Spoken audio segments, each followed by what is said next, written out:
Hi folks, hope you're doing well. It's the 31st of January 2021. Right. Sunday, so cool. There you go. That's the date. Nothing to do with me. That just is what the date is. So there you go. Oh dear. Well, this video is about multi-subject really. One of the main points is we need problem solvers. Certainly to move ahead, whether you're talking about the church, whether you're talking about dealing with COVID, however you want to point that, we need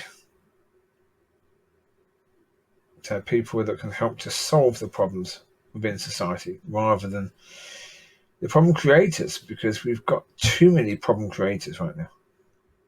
We've got too many people that are trying to separate people.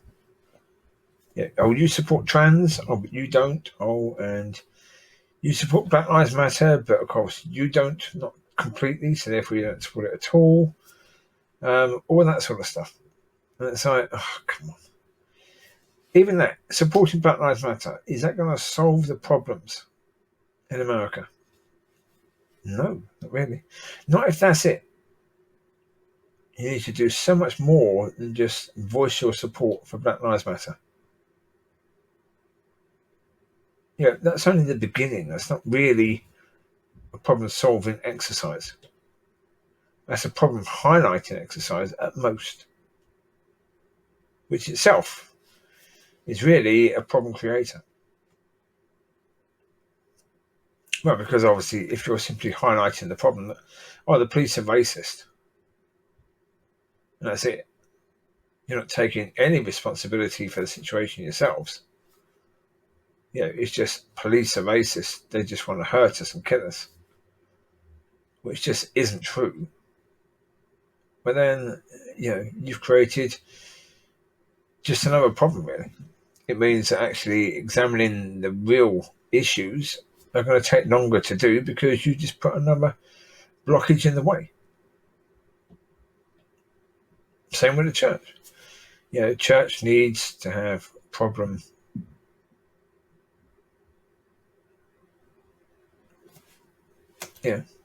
sorters. Indeed. Not creators anymore, because we've got lots of problems in the church. So the answer to that is really stop. Now, very tempted to say hammer time, but stop and then assess. Wait, Micky. Micky.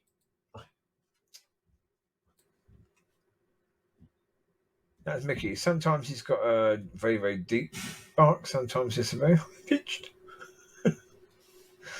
He's a very vocal dog. I think that's one way to put it. Very, very vocal. Yes.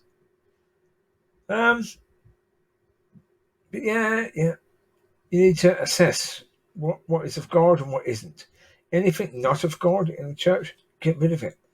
Anything not of God in the church, just get rid of it. Don't think that just because you have the word worship in worship leader or worship time, examine that. What in that is of God. Just because there's some songs that may mention God doesn't mean it's worship. You've got to really dig deep. Dig up the roots of the things that have been infesting. Same as, say, in society, dig up the roots of the things that have been infesting. Same as you as an individual, dig up the roots of the things that have been infesting. Be a problem solver. Even in your own life, be a problem solver with the people around you, rather than being a problem creator. There are so many people that just want to create problems all the time. We see it in society. This cancel culture is all. You look at Twitter and Instagram and Facebook and all these whatever the other ones are. There's so many. I've got no idea what they are. Instagram I've heard of. Don't use it, but I've heard of it. No, I've got no interest in doing all that rubbish in any way, shape, or form. Yeah, trying to keep up with whoever you've got to try and keep up with now. There was a TV program keeping up with the Kardashians, but that's old school. Yeah, that's probably not the people you're supposed to be keeping up with now. It's moved again. So, no, can't be bothered. Can't be bothered at all. That's a lovely photo. I took that photo a number of years ago with a Sony A900 camera, I do believe. Yeah. Good camera, very good camera. Problem is, after that, Sony just stopped making cameras. Did proper, full frame cameras. Had a professional photographer, they stopped making them. So, yeah, that was the last one they made, but a very good camera indeed. Very nice. Yeah. Anyway, that took that photo. Nice photo. Yeah. So, yeah. Well, so you look at things like Facebook and Twitter, and you don't see many problem solvers there. You see a lot of problem creators, not problem solvers. Like people who say things to grate, to get people annoyed. Yeah, more than you get people saying things to try and calm things down. Yeah. To bring a bit of reality too, because in a lot of cases, or certainly the people that rile on these platforms, they are often quite a way off what they believe to be the problem. The problem is often not like that. So, yes, or today I think I saw it. Marcus Rashford did the football player, Man United player, did a tweet saying, the worst of social media. Basically, I think someone had made some racist comments about his performance yesterday, which of course is bad. But to say that's the worst of social media, sorry, nowhere near. Nowhere near, sunshine. You think that's the worst of social media? God, no. You try and be a, say, 14, 15-year-old girl. Certainly in one of those schools where appearance and everything matters, and where being popular matters. Try being that. Look at the bullying that goes on there. That's the worst. What you got on social media. What Trump was doing, encouraging people to riot and to storm the DC Capitol. That was the worst you can get. If someone making a few racist comments, who cares? If someone has that in their head, ignore them. That's the best thing you can do, is ignore them. Don't give them the time. Don't give the issue the time. So with racism and stuff like that, the best thing you can do about it is ignore it. The more you respond to it, the more the racists are going to say, it's because they're, you just validated what I've said. But no. But the point of it is, when you respond to it quite often, you are sort of validating what they're saying. Best thing you can do is ignore them. That way, your lack of a response is leaving them in a situation where if they continue, then they're just shouting in the wind. Well, what's the point in that, really? What they want is a response. Shouting in the wind is not really what they want. So don't give them what they want. That's a picture of Lucy Liu that will be printed up and put on the wall at some point. Yeah. That's beautiful, isn't it? Look at that. Such a pretty girl. Even the focus of that is absolutely fantastic. That is spot on, the focus of that photo. Yeah, right on the nose and the mouth, and you can see all the hairs and the different patinations there. And then as you go back, it loses focus. That's just brilliant. What a lovely photo that is. That's beautiful. Oh, that's my pretty girl. She's laying down sleeping now. We had a walkies earlier, so she's laying down sleeping. She's had food. All right. All the babies are sleeping right now. All good stuff. I better go and get Mollie actually, because I think she's outside. So 1 second. I was watching something earlier where the video is called no idea. 1 second. It's a talk radio one.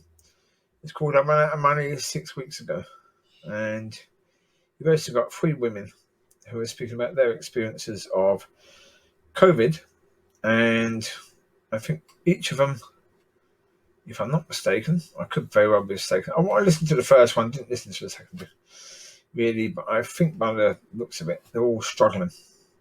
The first one, she's struggling because she earned £52,000 in that year beforehand, and because of that, she didn't get any assistance whatsoever. Yet someone who got 49,000 or 50,000 got loads of grants and tons of help, and there she was, or is now, running out of money.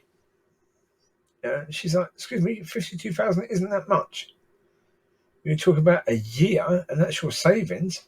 That's how much you had. You still got to pay rent and buy food and pay the bills out of that money.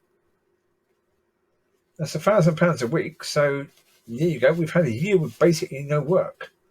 So really, that 52,000 is now being split in 2 years, really. So that makes quite a difference. When you look at it in that way, she's right. She hasn't earned anything for a long time, so what she was earning beforehand is irrelevant, really. But it's tough for people. It is very, very tough for people right now. Of course it is. Yeah, as I say, we need problem solvers with regards to this situation, COVID. I listened to an interview earlier. It was on Bill. Good question. Bill Chandler, Bill Mayer, Heather Halen, and Brett Weinstein. Right, there was 2 people on there that were talking about COVID and the vaccine. They were saying about why they prefer a certain vaccine, but they were also saying that they believe completely and utterly that COVID is man-made. Well, as in it came from a lab in China. They believe it was lab-made. But they believe it was lab-made by using all things of nature. But then even in their discussion, they were confusing the situation by saying the scientists who made it would have used or gone through things by nature's way. But then they went on to say, but they were doing things with the virus to make sure that it would affect humans and really older humans, and not be like the flu affecting younger people, not affect animals, but just humans. And so they were concerned about the treatment. Is that there was one treatment, I can't remember which one they were talking about. I will add a comment to it, but they were talking about one of the vaccines. They were saying that one is made partly with part of the virus, and that's traditionally how vaccines were made in the past, so they trust that one.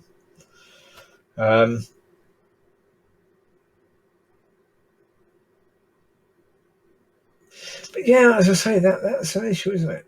I mean, obviously the people that created COVID were problem creators. We need some pretty major problem solvers to go and fix this. Because at this moment in time, the world is in quite a mess, to say the least. We should not be thinking in any way, shape or form that we're doing okay. Even with regard to this situation, because we're clearly not doing okay at all. It's incredibly freaking tough. Left, right and centre, all over the world, people are struggling. Countries are locking down. big time. During winter, they're seeing massive impacts of COVID. So they're looking down countries. And, Bill Maher actually said, well, if China created COVID as a weapon, they've certainly achieved quite a lot because they managed to shut down the planet pretty much with this thing. So, yeah, he was saying it as a joke, but you can certainly see that, there is some truth to that, isn't there, really? So, I don't know. But anyway, only God knows whether it was designed as a weapon or whether it's just that they were playing around with a virus and it got out. Don't know. Whether it's released intentional or accidental, we don't know. We're never going to know because China certainly aren't going to tell us. We could be waiting 20, 30 years before we find out the truth about it. And I don't think that's likely to happen. However, trust God in this because, God has allowed this to happen, so therefore he's got a plan. What his plan is, I don't know. No idea. I don't know if anyone does know, so therefore, difficult trying to understand what the situation is because we don't know. At the moment, why God is allowing it, we don't know. What's his plan on it, we don't know. At the moment, there's just an awful lot we don't know. There's not an awful lot we do know right now. How this is going to end, we don't know. There is so much we just do not understand right now. Well, because, as I say, we are standing far too close to the picture. So, yeah. So imagine that picture there, this one here. If you were standing really close, it means you'd be up to sort of that height, I would guess, depending upon your height. Your eyes would be about here. All you'd see is that bit of white there. You wouldn't see any of this here. You wouldn't see any of this over here. You'd just see that bit there. That's all you'd see because you'd be too close. It's only when you stand back you see the picture. Like if I zoom in, it's the same. If I zoom in, 500 times, that'd be like you standing right up against it. All you're going to see is that little bit there. You won't see anything more. That's the way we experience life. That's the way we experience all of this sort of stuff, isn't it, really? Anything is that we're far too up close to it. We just can't see until it's past. Once what is happening is the past and we look back on it, now we're a distance away from it, so now we can see it properly. So now we can look at it as a more fuller picture. Now we can understand it.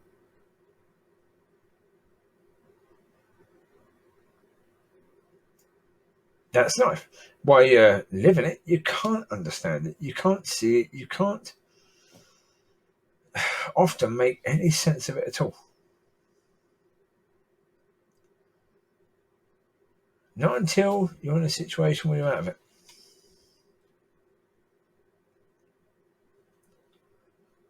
Well, it's difficult. It is difficult indeed. It's not an easy situation.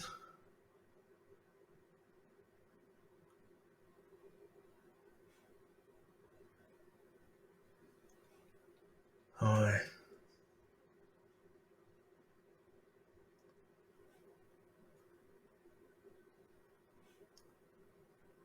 It is what it is. Yeah. Difficult. Yeah.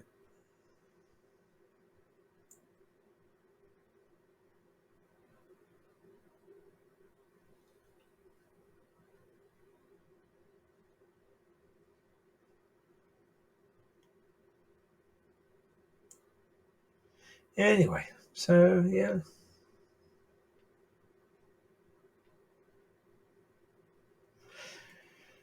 We just have to be patient. We just have to look ahead as much as we possibly can and just, try and have faith.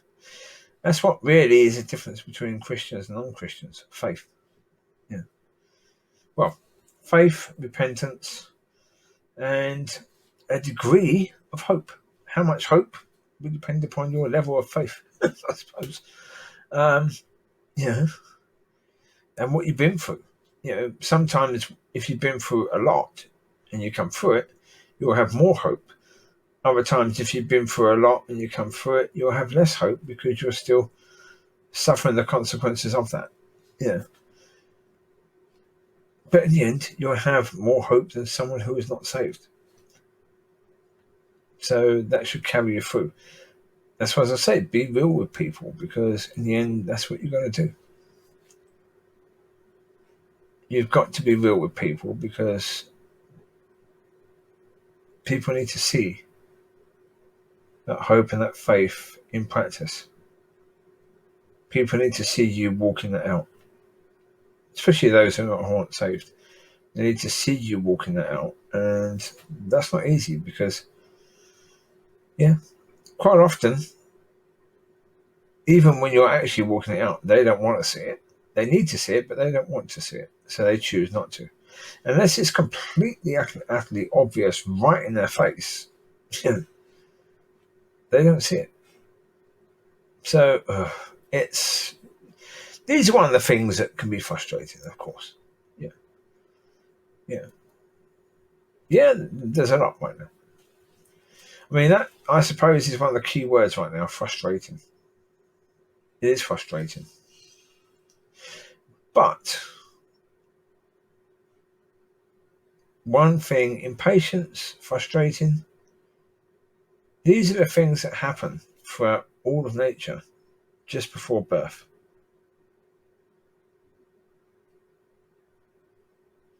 So be hopeful of that. You see any pregnant animal, like certainly with dogs, I see this all the time with Mollie especially.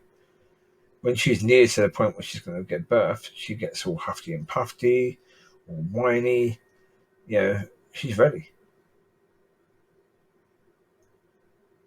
So, and that's going to be the case with all sort of nature. You'll see different signs that the mother is getting frustrated. Same with humans. Nearer to birth, that's when the mum gets, this is hard work, and I'm getting kicked all the time, and I'm getting the Braxton Hicks, and back is absolutely killing me, and there's so many things going on. She just wants it over. Now, it's she doesn't want to be bedridden, but she knows that getting up and walking is blinking difficult at this stage.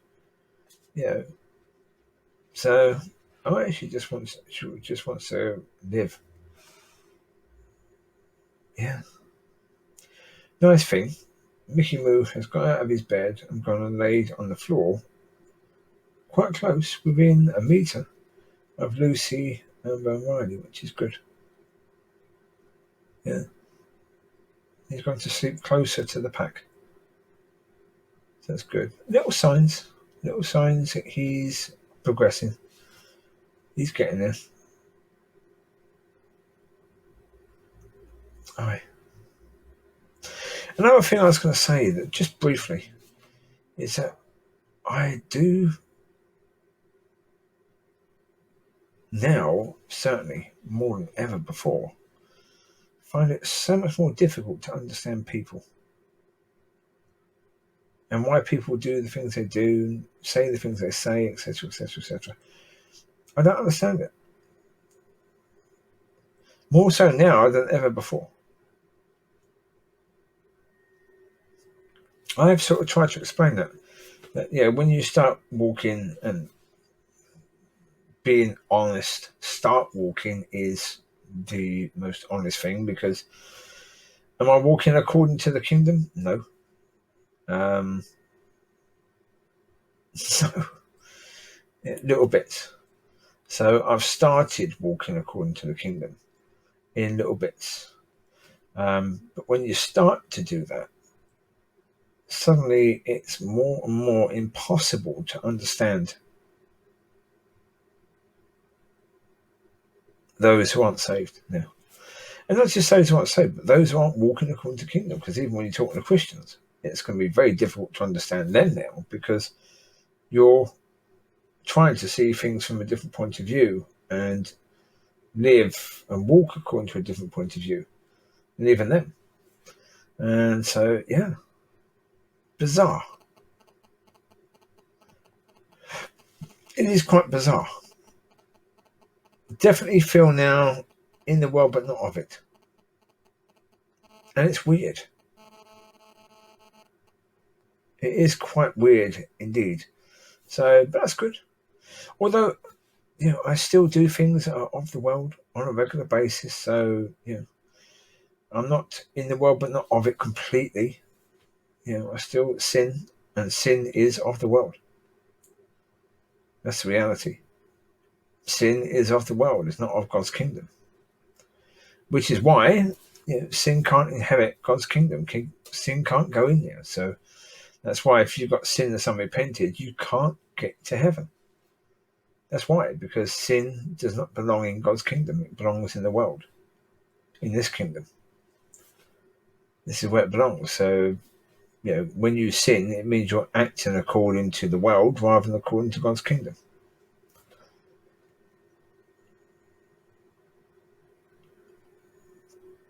So, yeah.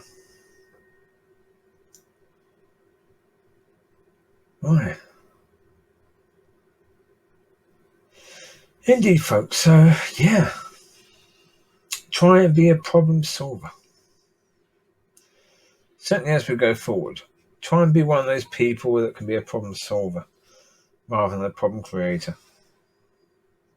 I know from my own thing, do I do that enough? No, I don't. I know when I go to the shop, I try and say something to somebody to, have a laugh with them or to encourage them in some way. Yeah. If the opportunity arises. Yeah. If the opportunity arises. Just something, just try and get them to smile or say something nice. Especially to the people that work in these places, because, not an easy place to work. I mean, actually, that's the point. You work in these places, especially the supermarkets, you see a good picture of society. Yeah. See how people interact. See how people are often quite oblivious to anyone else. They live in their own little worlds. Yeah. One of the most irritating things with regards to shoppers is when people meet friends, because they'll often block a whole aisle. Yeah, because they meet friends and they want to stand and chat, and it's move. Move out of the way of other people. Show a little bit of consideration. But the staff there, they see all of that. I mean, they see all the entitled people, the so-called Karens, they see all them. They see the lovely people, the old people who have had a life and they're just grateful to get out. Yeah, they're really grateful for any assistance that's given them. And then they see other people that is demanding all the assistance and isn't grateful for any bit whatsoever. It's a bit of a petri dish of society, isn't it? There. So, try and cheer them up. Try and do something. As I say, try and do something nice. Once a day. Just try and do something nice. Right, you take care. God bless. I'll speak to you soon. Bye-bye.